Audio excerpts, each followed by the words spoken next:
This is Kenny the Handyman, and today I'd like to show you how to make sure your central humidifier is properly configured for the heating season.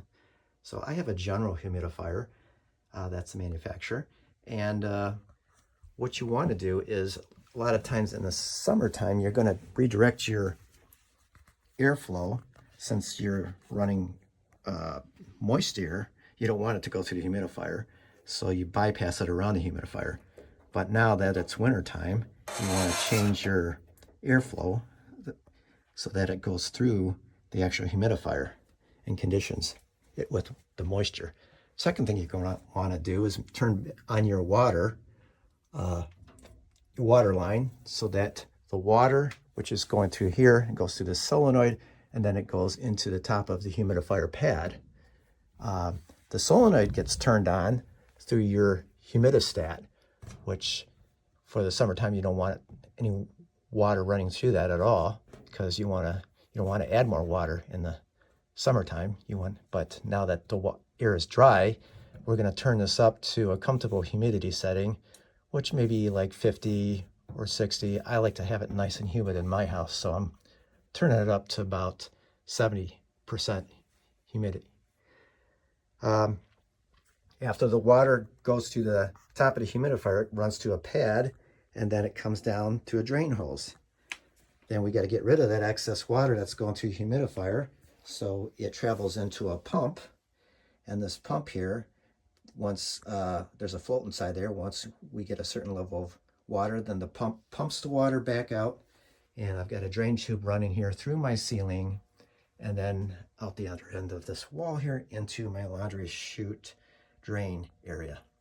So I'm going to go upstairs now and turn on the furnace, and we're going to make sure that water is running through this humidifier. Actually, before I turn the water on, I want to inspect the humidifier pad. So I'm going to drop it through this here. And so here's my humidifier pad. So one thing to note, and this pad looks actually pretty good, but if I had hard water, like if you're in the country and stuff and your water's not conditioned, you're going to see a whole lot of mineral deposits on this filter pad, and almost looks like calcium deposits, which will make the water not flow through this pad very well. So if you got a lot of mineral buildup on your pad, you're going to need to replace this pad before running it for the season. So the actual humidity in my house right now is 53% relative humidity, which is not bad for the beginning of the heating system. That's a pretty comfortable setting.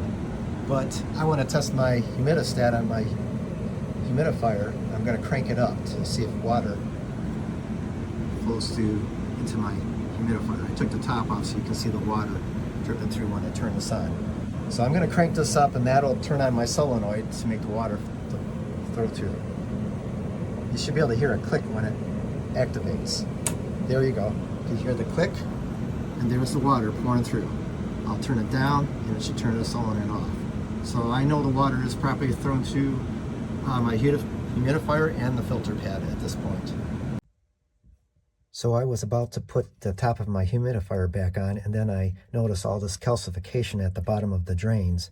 So if my humidifier had all this calcification flakes on it, this chunky flakes, it would prevent the proper flow of the water through the pad. That's why you'd need to replace the pad if that were the case. But I'm going to clean this off and put it back on, and I just wanted to show you what the calcification could look like on your pad. So now I have my humidifier put back together, and I made sure that the pad is actually clean and verified that the airflow is going through the humidifier itself for the winter setting. Verified that the water is turned on and actually flowing through the top. And then the final step is to set my humidistat to a comfortable winter setting. So now I will have nice moist heat coming throughout the heating season. Well, I hope that helps.